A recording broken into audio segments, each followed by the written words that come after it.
¿Qué tal? Buenas noches. Comienza un nuevo programa de Cuestiones y Contrapuntos.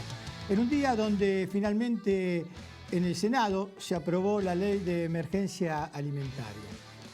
Una ley que lo que hace es aumentar en 10.000 millones de pesos las partidas precisamente para esta emergencia alimentaria. El problema, y esto es lo que hoy decían en el Senado distintos senadores, que los gobernadores no saben cómo se va a repartir este dinero. Ni a quién va a ir destinado, obviamente, a la gente, pero a qué provincia, a qué lugar, nadie sabe nada. En el gobierno dicen que de eso se va a encargar la ministra Stanley, pero hasta ahora nadie sabe cuánto va a venir a las provincias, cuánto va a venir a los municipios, a qué provincia, a qué municipio. Porque si bien la emergencia es en todo el país, hay lugares donde las cuestiones están mucho más complicadas, ¿no es cierto? Sobre todo, el conurbano bonaerense, por ejemplo, tiene el 34% de niños en situación de pobreza y de emergencia alimentaria. Entonces, esto es lo que se aprobó hoy con manifestación, gente en la calle, pidiendo estas cosas. En otro orden de cosas, el gobierno sigue siendo un pato rengo. Ya más que rengo es un pato inmóvil, está carente de todo poder. Es un gobierno que llega a sus últimos días totalmente debilitado. Todos, no solo a nivel interno, sino también a nivel externo, esperan las elecciones de octubre, el triunfo de Alberto Fernández y comenzar a discutir con él todo lo que haya que discutir. Esto es así. Incluso en la Casa Rosada se vive así. Está totalmente vacía, salvo el presidente, Marcos Peña, algunos de los que están al lado, que dicen vamos que podemos, van a ir a 30 ciudades, no sé, a ver si pueden recrear la mística del sí se puede, pero en realidad está vacío de contenido. Yo me acuerdo que en el 2001, en las elecciones precisamente de ese año, la alianza fue un desastre, electoralmente hablando. Y el presidente de la Rúa decía, no, a mí no me votaron si yo no estaba en la lista. Y los que estaban al lado de él decían, no, acá la gente eligió entre los candidatos. O sea, no querían ver la realidad. De la Rúa no la quiso ver hasta el último día. Se negaba, había represión, ni sabía. Decía que las cortinas de la plaza de la Casa Rosada no le dejaban ver la Plaza de Mayo y nunca quiso correr la cortina. Ni sabía que había 20 muertos, no sabía nada. Parece que Macri lo mismo, no sabe lo que está pasando. Resulta que ahora toman nota de lo que ocurrió el 11 de agosto. ¿No sabían la bronca de la gente? ¿Tuvieron que recibir esa paliza electoral para darse cuenta? ¿Eso es un político que conduce una nación? ¿No saber qué es lo que ocurre? Me parece que en realidad estamos asistiendo a los últimos días de un gobierno que ha fracasado estrepitosamente en todo. No hay un solo ítem que se pueda decir, bueno, esto es positivo.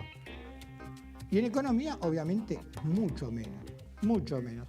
Así que más que el pato rengo, el pato inmóvil, qué sé yo, es un pato. Dejó de ser el gato para pasar a ser un pato. Y Maquiavelo en El Príncipe decía que al gobernarte tenían o que quererlo o que temerle. Hoy a Macri ni se lo quiere ni se lo teme. ¿Por qué ha dejado de ser el gobernante? Ya no tiene más el poder. Esta es la realidad. Lo que consiguió hace 4 años, que venían por todo, ¿se acuerdan? Hace 4 años. Los cánticos no vuelven más, vinimos para refundar la Argentina, es el nuevo etapa, se acabó. Todo parece de hace décadas. Está muy lejano ese 2015. No pudieron con el miedo que querían ponerle a la gente. Sigue solo, pero no porque lo digo yo, porque también lo dicen los intendentes del conurbano bonaerense de Cambiemos. Fijémonos, por ejemplo, Valenzuela en 3 de febrero, Tagliaferro en Morón, Ducoté en Pilar, en la zona sur, Molina en Quilmes, el de Lanús, todos intendentes de Cambiemos que están haciendo campaña ahora sin Macri y sin Vidal. díganme ustedes que viven en esos distritos, si ven a esos intendentes en su gigantografía, en su campaña, ahora a Vidal o a Macri. Así que dentro de todo Macri va a hacer bien ir a todas estas ciudades a tratar de hacer campaña, porque si no hace campaña a él, nadie va a hacer campaña por él. Los intendentes ahora no son más de Cambiemos, son intendentes, parecen de partidos vecinalistas. Voten acá por Pilar, voten acá por 3 de febrero, voten acá por Morón, etcétera, etcétera, etcétera. Entonces, esta jugada de los intendentes de Cambiemos, que van a repartir tijeras, que van a tratar de que, bueno, voten lo que quieren, pero voten a nosotros acá, habla precisamente de que se le acabó la campaña a Macri. Incluso a Vidal. Es más, en la famosa reunión que tuvieron en La Plata, le dijo a los intendentes, hagan lo que tengan que hacer para tratar de conservar su territorio. Es más, si yo no les sirvo, no me pongan. Esta es el cuadro de situación cuando faltan poco más de 30 días para las elecciones de octubre y más de 2 meses y medio para llegar al traspaso en diciembre. Hoy tenemos un programa con 2 invitados en el piso. Juan de Bandi, candidato a intendente en 3 de febrero, y el presidente, el titular de Inquilinos Agrupados, Gervasio Muñoz. Queremos saber cómo afecta también esta crisis en el tema de los inquilinos.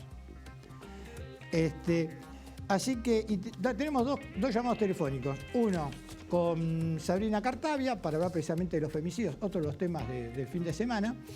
Y otro con Pablo Korblum, un analista internacional, porque Oriente Medio siempre es una chispa que en cualquier momento incendia el mundo. Bueno, a ver cómo está eso. Así que nos vamos a un corte y al resto estamos con nuestro primer invitado de hoy, con Juan de Bandi.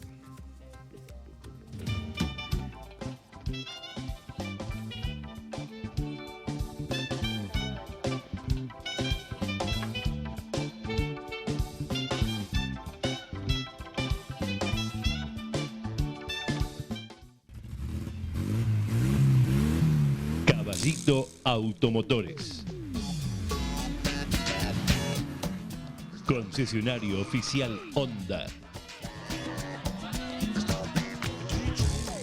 Calidad, servicio y excelencia en atención al cliente.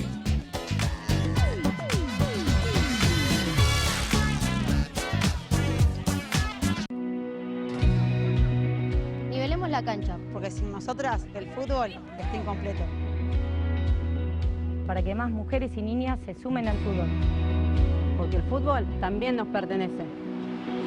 Sigamos trabajando para que las mujeres tengamos las mismas oportunidades. Nivelemos la cancha. Defensor del pueblo de la provincia de Buenos Aires.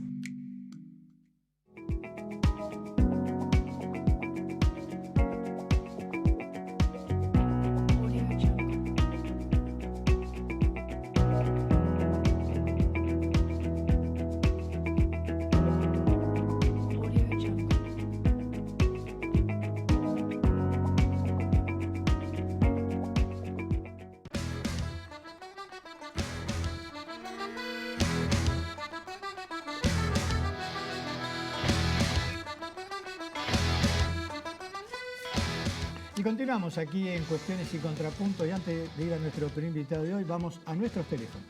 Sí. Nuestro teléfono para que se puedan comunicar es 15-6-517-6612. Recuerden que como estamos en vivo, por favor, solamente manden mensajes por WhatsApp, no llamados ni audios. Bueno, y estamos con Juan de Bandi, candidato a intendente en 3 de febrero. Gracias por estar acá, Juan. Obviamente candidato a intendente por el Frente de Todos. Bueno, 3 de febrero es un territorio en disputa, porque tiene un gobierno que es el local, a nivel local de Cambiemos, y en las PASO, el Frente de Todos fue una interna, pero la sumatoria de todas las listas, que te arroja vos como ganador, sacó más de 12 puntos que el intendente.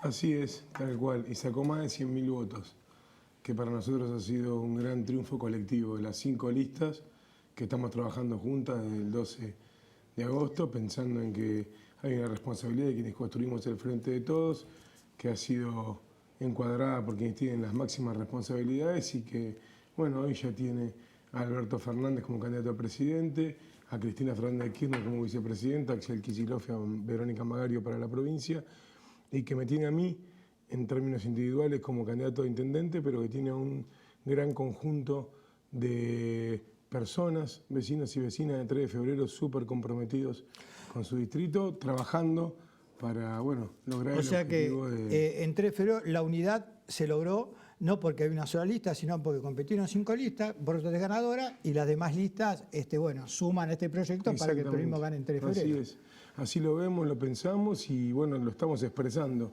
en fotos más simbólicas, en trabajo conjunto, en sentarnos a pensar el distrito y en hacer acciones. De hecho, hoy estuve en la presentación de una nueva federación de la economía social en 3 de febrero y con la CNCT, y estuvo acompañándonos en ese acto Roberto Ley Orellana, así como otras veces lo hemos hecho con Gustavo Torres, con Silvina Ayus y obviamente con Octavio Argüello. Juan, ¿qué es lo que crees vos que tiene que cambiar en 3 de febrero, ¿no es cierto?, con respecto a la actual administración, con la que en caso que ganes, lleves vos? Esencialmente la cercanía con el vecino nuevamente. ¿Vos crees que la actual gestión se distanció del vecino? Muchísimo, profundamente. No lo creo yo, me lo dicen los vecinos y las vecinas, los ciudadanos y ciudadanas de 3 de febrero. Nos lo plantean todo el tiempo.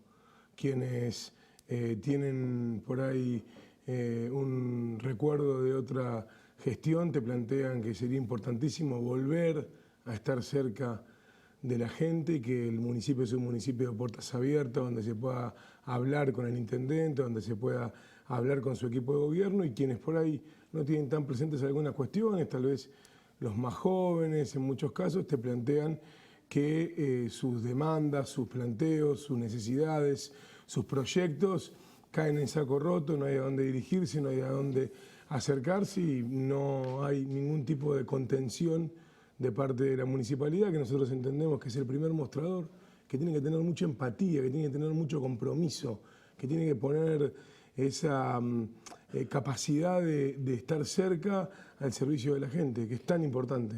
¿Vos cuál crees que es las cosas que están faltando en 3 de febrero o que a vos te motorizan para ser intendente? Y si bien hay muchas cosas para hacer, ¿en qué pondrías el eje de entrada? ¿En qué 2 o 3 cosas pondrías el eje de entrada?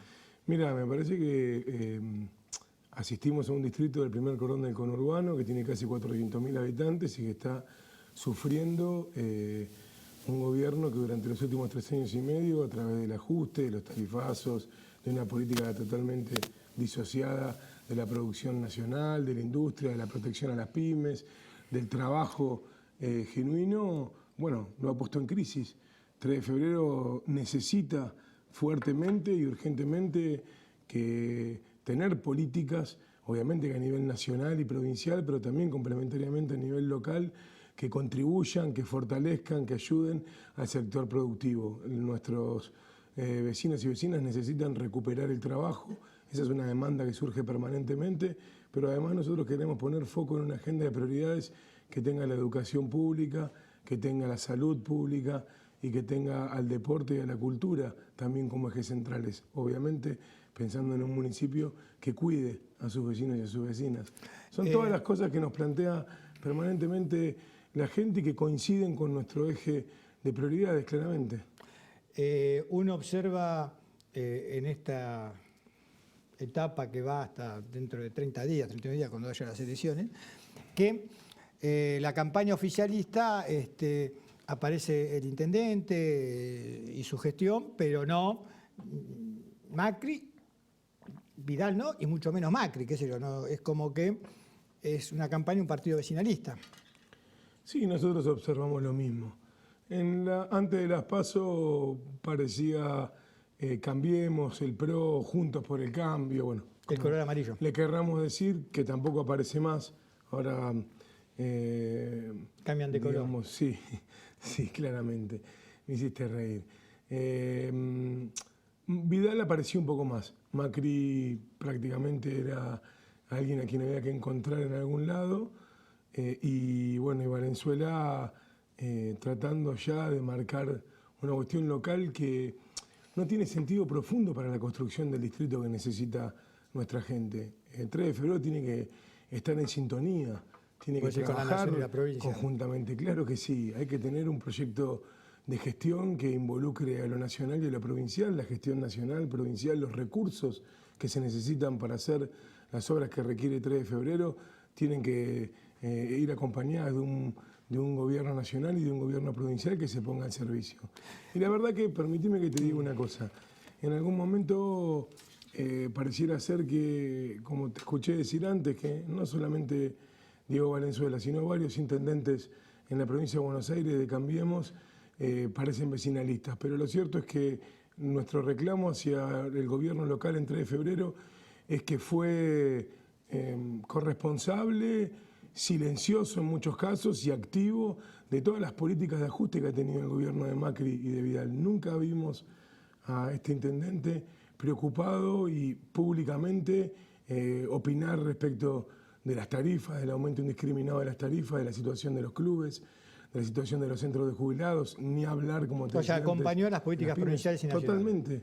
Totalmente, en todo sentido, con lo cual la verdad es que la comunidad de nuestro distrito debe saber eso, debe saber que Diego Valenzuela es el representante y lo sabe porque nos lo dice. Nosotros hemos basado una campaña en la cercanía con la gente, en estar presentes, digamos, en nuestro territorio, en las localidades, en los distintos lugares donde se concentran las fuerzas vivas de la comunidad, digamos, centros comerciales, como te dije antes, pymes, escuelas, charlando con las cooperadoras, con los directivos, hablando en los centros comerciales, recorriendo, caminando, y obviamente que la gente sabe que representa a cada sector. Ahora, Juan, ¿por qué vos creés o qué análisis hacés que la gente de 3 de febrero, el pueblo de 3 de febrero, hace 4 años decidió no votar más a un peronismo que venía gobernando desde hacía 20 y pico de años, no 28 años, o sea, 6 mandatos de Curto, 1 de Manga, y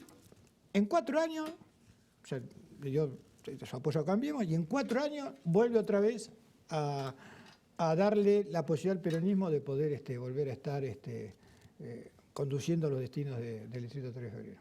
Mira, un comportamiento que para mí tuvo que ver con lo nacional y con lo provincial. Yo te recuerdo que en el 2015 el peronismo, que en aquel momento estaba expresado en el Frente para la Victoria, ganó las PASO. No perdió las PASO en 3 de febrero, quiero decir, a nivel local. Y después de eso, bueno, hubo un deterioro en los votos de otras listas, que no eran ni la del Frente para la Victoria ni la de Cambiemos, y un corrimiento del voto desde otros sectores y otras propuestas hacia Cambiemos, pero eso fue una cuestión más nacional y provincial que local. Y es también lo que está pasando ahora en 3 de febrero concretamente. Pero en 3 de febrero del 2015 creo que más o menos anduvo alrededor del 31-32% de los votos el peronismo. Y ahora llegó al 47%, digamos. Mira, realmente si te tengo que decir los porcentajes ya... Nos han pasado tantas cosas, digamos, y hemos hecho tantas cosas, sí, que bueno, no los tengo en porcentaje, pero sí recuerdo perfectamente que inclusive el Frente para la Victoria subió en votos respecto de las PASO a la general en octubre. Pero es cierto, no alcanzó, hubo un cambio de gobierno que estuvo basado, igual que la gestión, en una serie de cuestiones que no fueron reales, que no sucedieron. Diego Valenzuela, igual que Mauricio Macri, igual que María Eugenia Vidal, prometió un montón de cosas que no cumplió, digamos. Y 3 años y medio después, ya en el 2017, la elección del espacio del peronismo, el campo popular, como decimos nosotros, mejoró la performance. Y ahora, bueno, está a las claras. La gente, la mejor manera que tiene de expresarse y donde construye esa soberanía que para nosotros es tan importante es con el voto. Y lo expresó contundentemente el 11 de agosto. Hay gente que dice que uno de los grandes aciertos, digamos, el peronismo, el panperonismo, las distintas vertientes, cuando ha dividido en distintas listas, perdió. Es verdad. Y esta vez logró aunar voluntades y conformar todo, estar dentro del mismo espacio, y eso fue una de las claves de la victoria. Podríamos decir Hay otro amigo que es más sarcástico y dice, lo que pasa que hay un porcentaje de votos que siempre se asoció al peronismo, hay un porcentaje de votos que siempre está en el antiperonismo, pero la clase media cuando está mal vota bien y cuando está bien vota mal. Yo no sé quién será ese amigo y no importa, pero sería muy, me parece que no es así. Creo que la gente no vota ni bien ni mal, vota lo que le parece y como te decía recién, nosotros somos profundamente respetuosos del voto de la gente. El voto de la gente es soberano. Obvio. Y la gente en esta oportunidad puso a consideración un proyecto que tuvo 3 años y medio para gobernar y que hizo todo al revés de lo que prometió. O sea, la gente esta vez no votó en contra de, sino a favor de.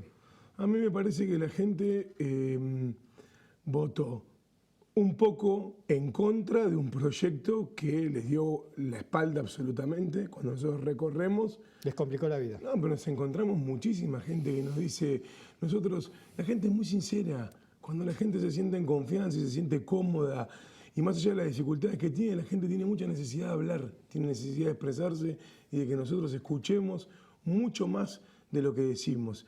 La clave de lo que está pasando, no hay nadie mejor que los vecinos comunes para explicártelo, un comerciante para explicártelo, digamos, concretamente. El otro día estaba en un comercio vinculado con elementos de electricidad, grande, importante, en la localidad de Martín Coronado, y me lo decían claramente, digamos, pagamos 500 pesos de higiene y seguridad y pagamos casi 5.000.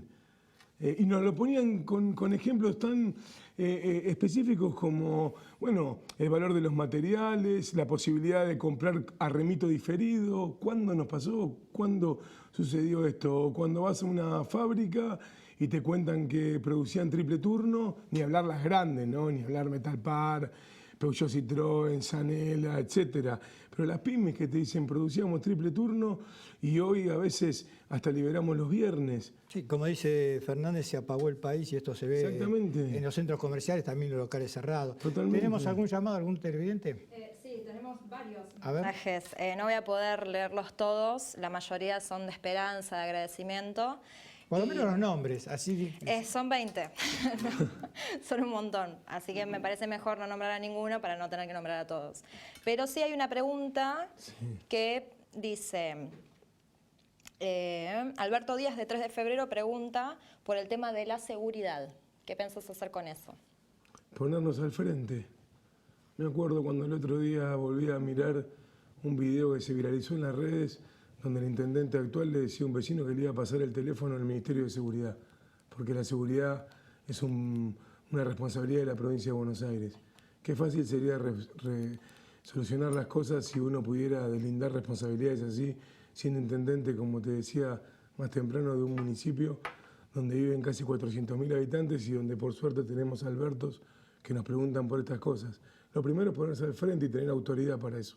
Interactuar, trabajar en conjunto, trabajar con la provincia, ver cómo están las cosas. No las podemos conocer, no tenemos acceso al COM, quisimos ir en 3 oportunidades, no nos dejaron, no sabemos cuántas cámaras funcionan. Hemos hablado con familiares de víctimas y nos dicen y sabemos que las cámaras no funcionan, que la Fiscalía pedía el uso de las cámaras y que no está. Queremos trabajar, hemos presentado proyectos de ley en la Cámara para que la Fiscalía, los juzgados de garantía se descentralicen y vengan a nuestro territorio, digamos, en el marco del Departamento Judicial que nos compete. Queremos trabajar sobre el desarrollo de una Guardia de Protección Ciudadana. Nosotros queremos trabajar el concepto de protección ciudadana más que de seguridad. Queremos cuidar a los vecinos y a las vecinas, queremos que se haga en el marco de la ley y queremos que se haga con mucha seriedad.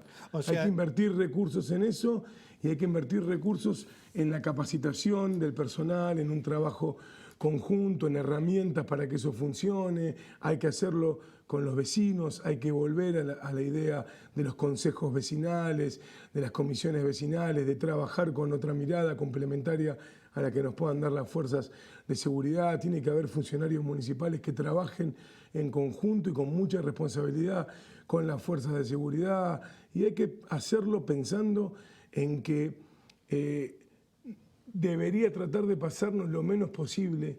Ojalá no nos pasara como nos pasa hoy, que cuando visitamos casas de vecinos, cuando recorremos, nuestros vecinos y vecinas nos dicen: tenemos miedo de salir después de las 6 de la tarde. Llegamos de trabajar, tenemos que ir a comprar al almacén, tenemos que ir a comprar al supermercado y no queremos salir porque tenemos miedo. Eso a nosotros nos preocupa. Nosotros queremos que la gente se pueda desarrollar con tranquilidad, que pueda vivir una vida tranquila, que pueda desarrollar sus proyectos, que pueda crecer, que pueda consolidarse, que el sueldo le alcance para llegar a fin de mes, que se piense en políticas inclusivas en términos de la educación, del deporte, de la cultura, que sean complementarias y donde nuestras familias estén contenidas, que eso también es seguridad, que haya más luminaria, no solo en las avenidas principales, sino de verdad en los barrios, que de alguna manera brinden también el concepto de seguridad condiciones es mucho más abarcativo. General, digamos, ¿no? Vos viste las condiciones en las que están las garitas, bueno, tienen un nombre, los espacios que se colocan en las distintas localidades, el estado en el que están. Yo invito a quienes están mirando este programa a que se acerquen y que las vean, a que las comparen con las de San Martín, a que las comparen con las de San Fernando, a que las comparen con las de Tigre. ¿No vas a decir las paradas de los colectivos? No, los espacios descentralizados de seguridad, los containers, se me fue el nombre, tienen como un nombre específico, digamos. Eso, que se acerquen los vecinos, que le pregunten a la fuerza de seguridad si trabajan en condiciones dignas. Esas cosas nos preocupan cuando aparte hemos visto en los papeles que el presupuesto de seguridad ha aumentado. Lo quiero decir, lo hemos charlado con nuestro bloque de concejales en reiteradas oportunidades, digamos, que aumentó. ¿Dónde está ese recurso? ¿Dónde se ha puesto? ¿Cómo están los móviles? ¿De cuánto es el presupuesto municipal, Juan? Un poco más de 5.000 millones de pesos. Exactamente el número fino, específico no lo tengo, pero más de 5.000 millones de pesos. Es un presupuesto bastante importante. Con el que se pueden hacer muchas cosas, donde se le puede brindar mucha calidad de vida a los vecinos y vecinas de 3 de febrero. Y nosotros, como te decía antes, lo queremos hacer en conjunto con la comunidad, pensando en un proyecto colectivo, es una palabra que nos gusta, y convocando a la comunidad a pensar qué es lo que hay que hacer para vivir en un mejor 3 de febrero. Se puede vivir en un mejor 3 de febrero. Juan, esta campaña te ha llevado, me imagino, a recorrer el distrito varias veces y a distintas localidades también varias veces. Y por la característica de 3 de febrero, seguramente las demandas de Santo Ver y Sespeña por ahí son distintas que la demanda de Libertador. ¿Qué es lo que te pide más la gente? Sacando el tema de seguridad, que debe ser una cuestión a todo nivel, claro. Ya hablaste del tema de seguridad. Sí. ¿Qué es lo que más sentís vos que está pidiendo la gente con respecto precisamente a, en caso de darse el mismo resultado de agosto, tu gestión? Mira, hay algo que la gente nos pide más que la seguridad: trabajo. La gente nos pide trabajo. Bueno, el municipio es dador de trabajo, no significa no significa tomar gente para trabajar, pero sí da trabajo al municipio. Mira, Carlos, nosotros pensamos que nosotros construimos el Frente de Todos como un único frente, donde de verdad queremos proponerle a los vecinos que el 27 de octubre tienen la posibilidad de saber que se puede gobernar un país, una provincia y un distrito. Claramente entendemos que es muy difícil que sea el propio municipio el que resuelva el problema del trabajo. Sí queremos decirle a esos vecinos que miran este programa, que tiene seguramente muchos vecinos de nuestro distrito que lo miran, una audiencia importante, digamos, que queremos trabajar complementariamente, que hemos hablado con Alberto Fernández, que hemos hablado con Axel Kicillof, con Verónica Magario, que sabemos lo que piensa Cristina Fernández de Kirchner, que lo pudimos ver en la práctica. Y la verdad que nos demandan eso, los vecinos nos demandan que nos pongamos al frente de la educación pública. Los distritos tienen presupuesto, tienen el fondo educativo, hay que mejorar la calidad en la infraestructura edilicia escolar. En la provincia de Buenos Aires el año pasado, y vos lo sabés bien, tuvo media sanción la ley de emergencia en infraestructura edilicia escolar. La condición de los edificios donde nuestros niños y nuestras niñas, nuestros jóvenes, nuestros adultos, porque también están nuestros adultos que estudian y hacen terminalidad educativa, es muy mala. Se ha perdido absolutamente el mantenimiento, la salud pública. A nosotros nos demandan salud. Yo ya no sé lo que le demandan o qué hace con lo que le demandan el intendente actual. A mí me preocupa qué podemos y qué vamos a hacer nosotros. Como la salud pública, que lo charlamos mucho con Alejandro Colia, permíteme que te diga esto especialmente, y con todo nuestro equipo. Hay muchísima gente compenetrada trabajando en esto, que la salud pública vuelva a ser un eje central, que vuelva a haber vacunas en lo que nosotros decíamos unidades sanitarias o CAPS, medicamentos, que vuelvan a haber médicos de prestigio. ¿Qué pasa con el hospital odontológico y oftalmológico municipales, que ya no brindan los servicios que brindaban en otro momento, que le cobran todo, inclusive a quienes no tienen una prestación de salud, obra social o medicina prepaga, y que antes brindaban un servicio gratuito, lejos de lo que se dijo alguna vez por ahí? ¿Qué pasa con el Hospital Carrillo, con el Hospital Bocalandro?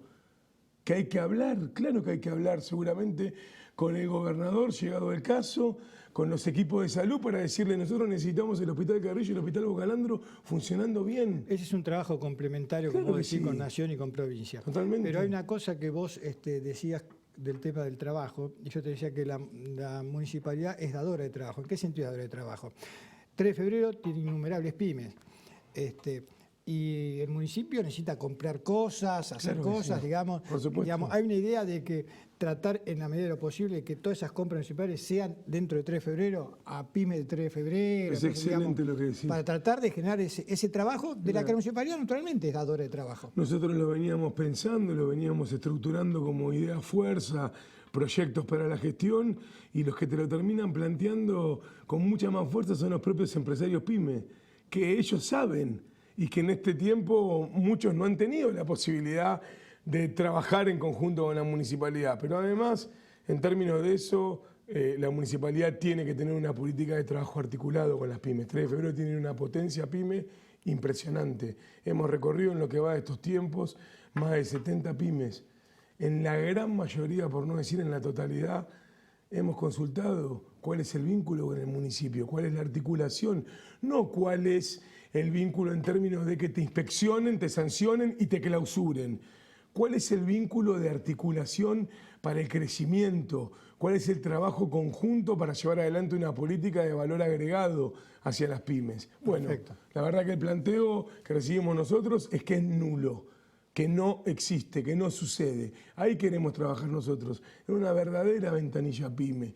Queremos articular con las cámaras, queremos articular con los sectores gremiales, queremos pensar capacitación direccionada, queremos que nuestros jóvenes tengan empleo, que tengan su primer empleo. Es muy complejo saber que en 3 de febrero prácticamente se ha duplicado la desocupación y que casi el 45% de los desocupados son jóvenes menores de 25 años,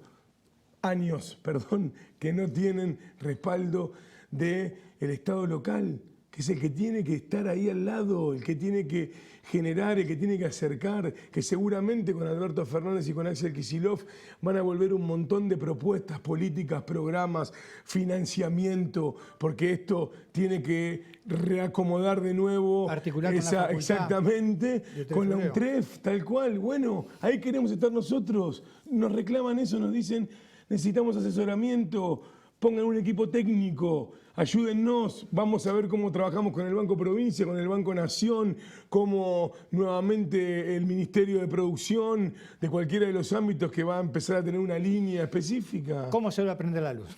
Exactamente. Gracias por haber venido, Juan. A vos, muchas gracias. Nos vamos a un corte y al regreso continuamos con más cuestiones y contrapuntos. A la calle salí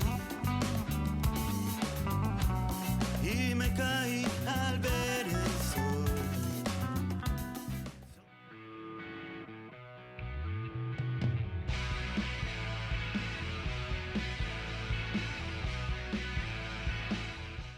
Defensor del pueblo de la provincia de Buenos Aires.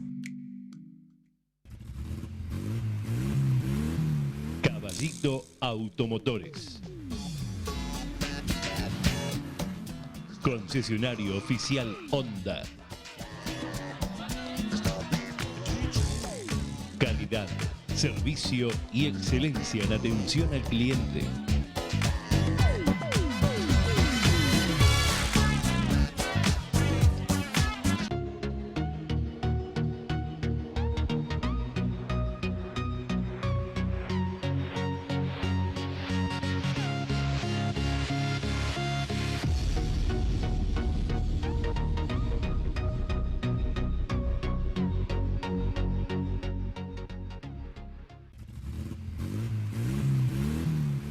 Gallito Automotores. Concesionario oficial Honda. Calidad, servicio y excelencia en atención al cliente.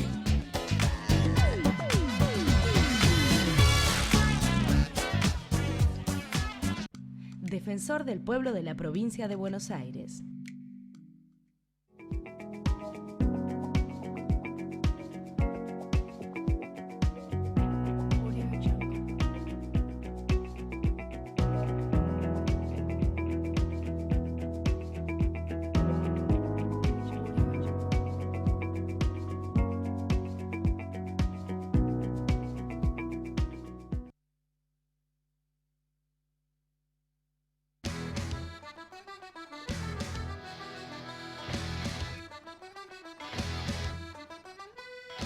Continuamos aquí en Cuestiones y Contrapuntos y lamentablemente el fin de semana volvió a ser noticia por el tema de los femicidios.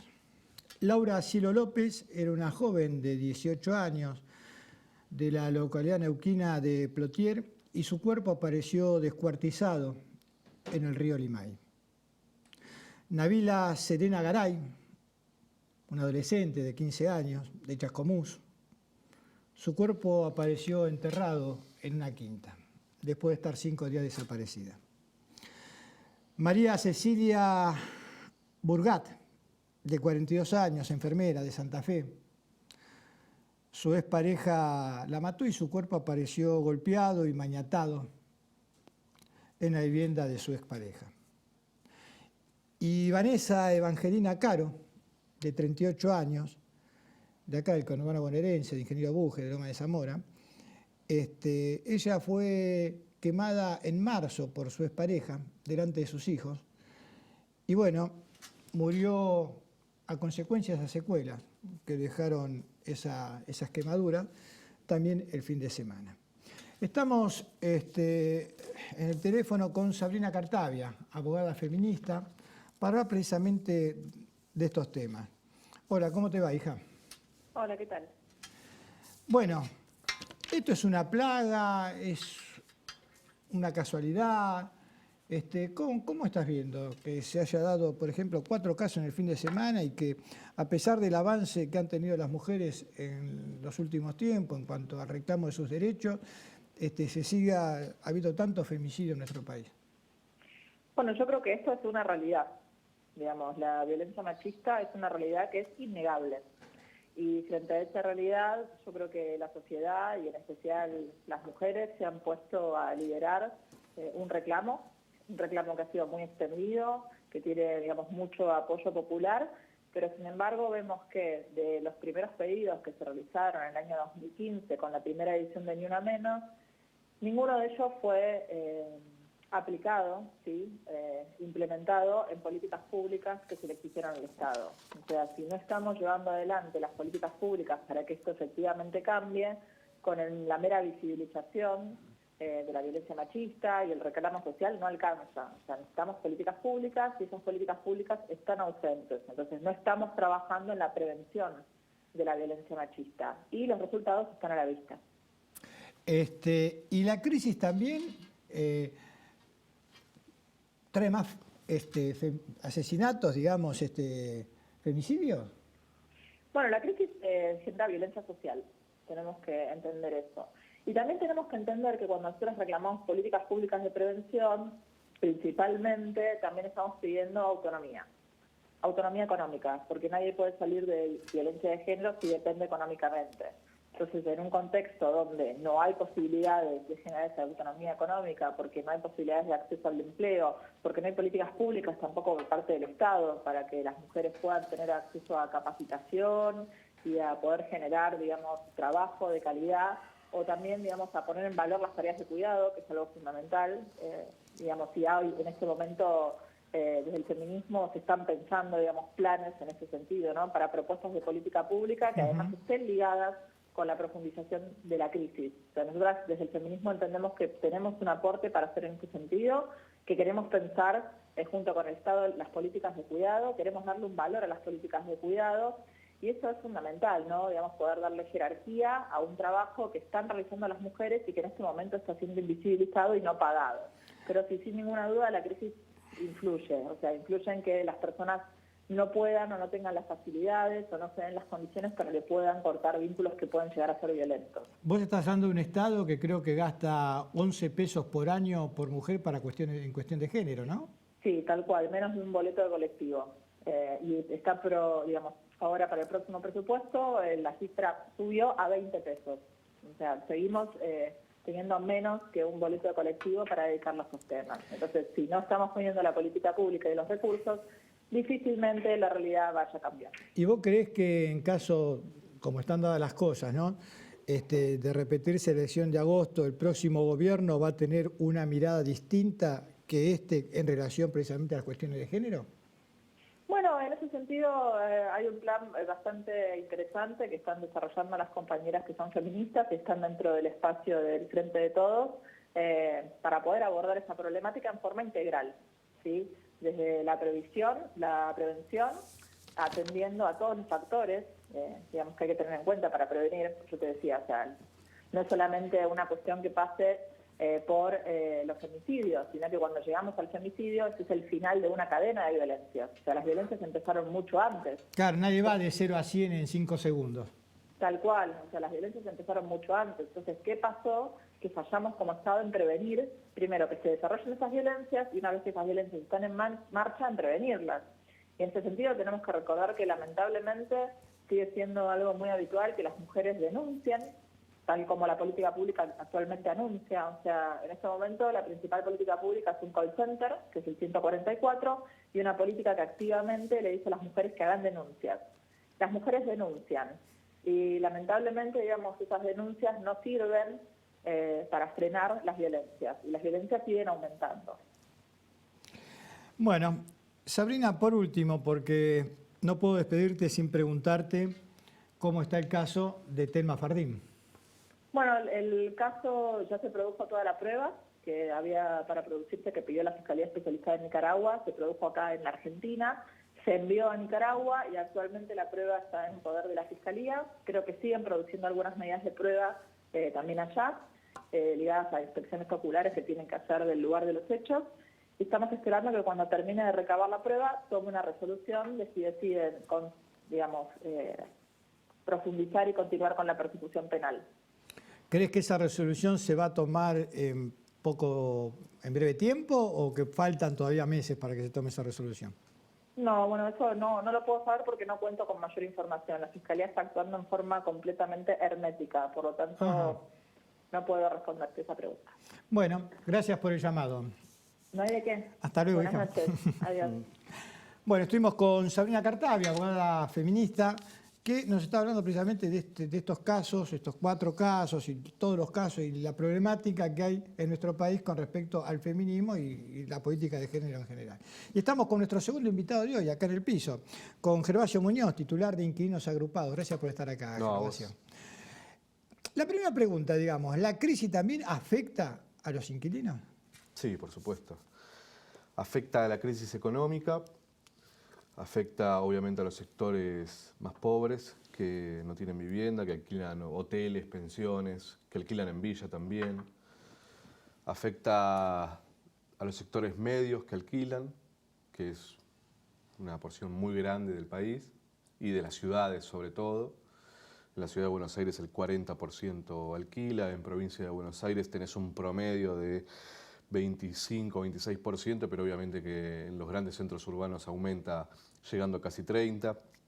Y afecta muchísimo porque por supuesto que es lo último que se deja de pagar, la vivienda. Entonces uno suspende otras cosas, la calidad de vida se empieza a deteriorar y cuando ya no hay forma de pagar el alquiler, ahí tenemos esta crisis. El otro día un productor me decía, es infernal la cantidad de amigos que han vuelto a la casita de los viejos. Sí, sectores jóvenes que vuelven a la casa de los padres. Nosotros vemos muchas familias que se dividen para poder dejar de pagar el alquiler y vivir en la casa de los padres. Madres que se van con los hijos. Y después tenés el sector, te diría, de la tercera edad, que es el sector más castigado, es que terminan en hoteles, en pensiones, donde se vive indignamente. Ten en cuenta que, por ejemplo, un monoambiente está en un promedio de... Pero es mucho más caro pesos. vivir en un hotel, en una pensión, aunque sea de mala muerte, en un cuarto oscuro. Eso le sale incluso más caro que por ahí que un alquiler.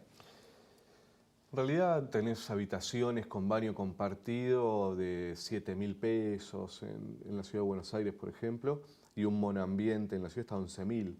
El tema no es tanto, te diría, por supuesto que también el precio influye, te diría que el sector de los jubilados tienen dos problemas, y es el económico, pero además el mercado formal no acepta jubilados.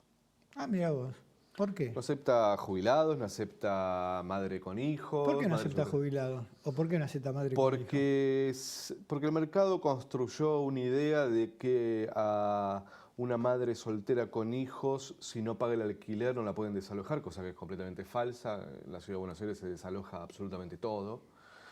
Hay un desalojo por día en la ciudad de Buenos Aires. Es más, se acaba de suspender un desalojo de 130 familias.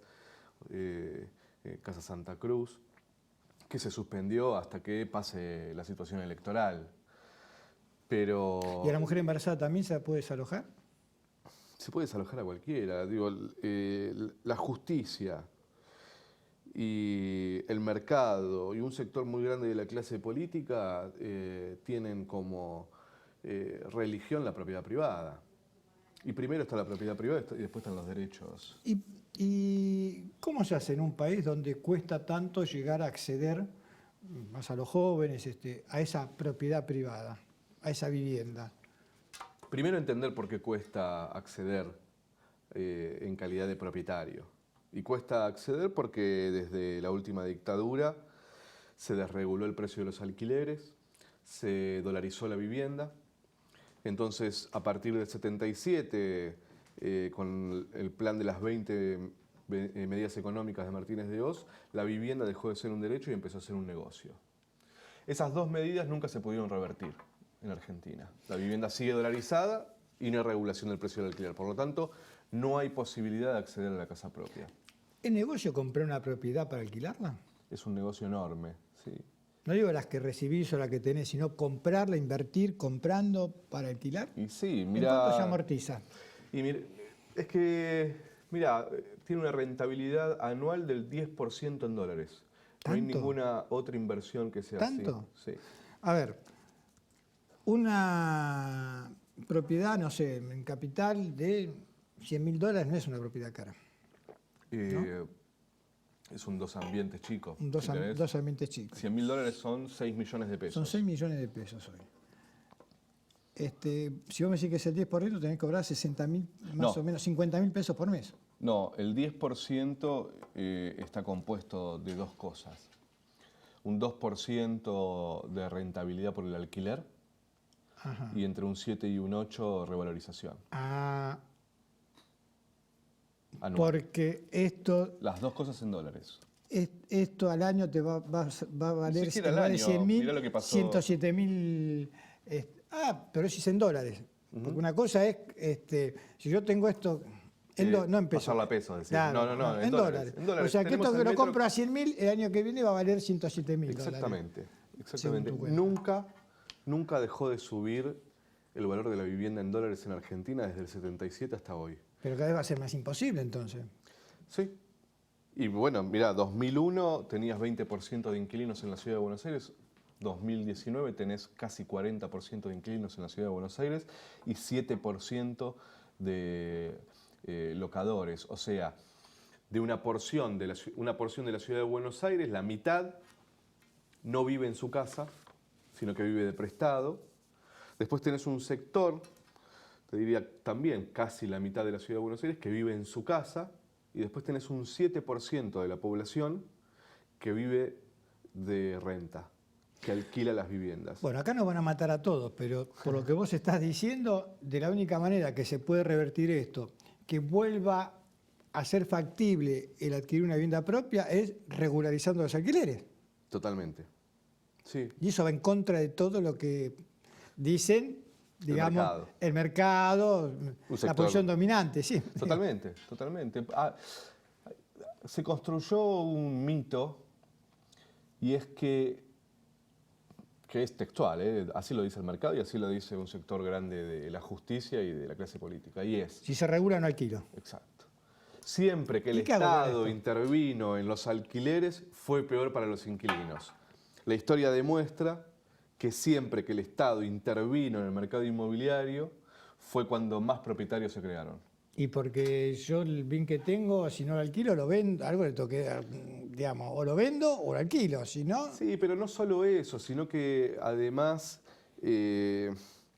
cuando el Estado interviene en materia de regulación del mercado, como sucede en todo, ¿no? Hoy la característica, yo creo, de estos 4 años es el Estado al servicio del mercado, ¿no? Las consecuencias son estas que estamos viviendo. Por eso, vos al principio me preguntabas, ¿afecta la crisis a los inquilinos? No solo la crisis por supuesto, pero cuando vos tenés un Estado que además se retira de regular el acceso a la vivienda, las consecuencias son doblemente terribles.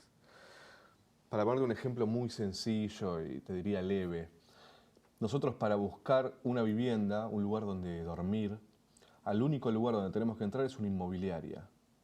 En una inmobiliaria somos, te diría, 4 o 5 familias que alquilamos, en donde tenemos que dejar toda nuestra historia, por ejemplo, recibos de sueldo, tenemos que demostrar que tenemos un familiar directo que es propietario en la ciudad de Buenos Aires, y además tenemos que caerle bien al tipo de la inmobiliaria. Ahí empieza, yo te diría que esto es el ejemplo quizás más claro de la ausencia del Estado. Tener que entrar a una inmobiliaria, a un casting, para ver si mereces alquilar un lugar para dormir. ¿Pero esto es porque hay pocas viviendas en alquiler? No, hay muchas viviendas en alquiler en la ciudad de Buenos Aires. Pero hay más demanda que la que... ¿Cómo es esto? Digamos, No, es un mercado concentrado que fija las condiciones. Fija las condiciones porque tienen el monopolio de la decisión y de fijar las reglas de juego. Bueno, generalmente cuando no interviene el mercado es la famosa libertad... Cuando no interviene el Estado. Del zorro y la gallina, ¿no? Tenemos libertad para todo y lo ponemos todos juntos, el zorro va a ganar y la gallina va a ser la víctima, digamos. El mismo que vos nombrabas, que decía que cuando la clase media está bien vota mal y cuando está mal vota bien, dijo también que todo lo que no está regulado implícitamente está regulado en favor del mercado, ¿no? Con la vivienda sucede algo así. Las posiciones dominantes son las que... La posición dominante es la que termina regulando y generando las condiciones. ¿Qué te llevó a vos a meterte en este tema?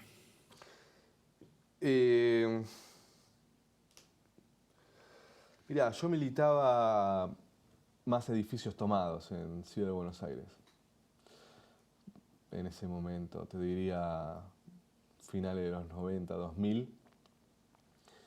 Y en un momento empecé a fijarme que no había tantas diferencias entre los que alquilamos vivienda y los que toman, a los que no les queda otra que tomar un lugar para dormir.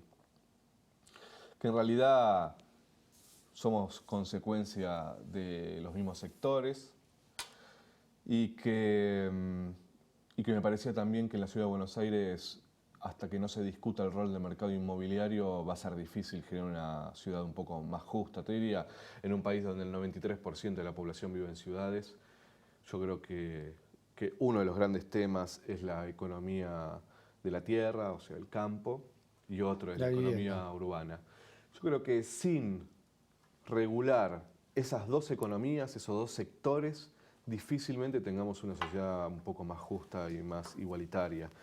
Y cuando planteamos regular el precio de los alquileres, regular el mercado inmobiliario, no solo estamos planteando empezar a solucionar el problema del acceso a la vivienda, sobre todo estamos planteando otra distribución de la riqueza en las ciudades.